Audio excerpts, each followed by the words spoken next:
Panginoon, gawin mong safe palagi ang mga lugar na pupuntahan ko ngayong araw. Panginoon, salamat sa mga bago mong ibibigay sa akin. Salamat sa mga bagong pagpapala na dala ng araw na ito.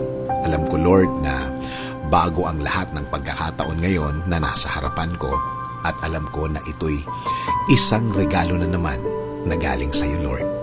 Lord, make my day safe today. Gawin mong ligtas ang lahat ng aking gagawin at pupuntahan ngayong araw na ito, Lord. Alam ko na kapag ikaw ang kasama ko ngayon, alam kong mas magiging maayos ang lahat ng mangyayari sa araw kong ito. I-bless mo po, Panginoon, ang aking plano ngayon. I-bless mo po ang lahat ng aking planong kakausapin, Lord. Ilagay niyo po sa aking way ang mga taong tutulong sa akin at sa aking planong gagawin. Ibigay niyo po, Lord, ang mga opportunity na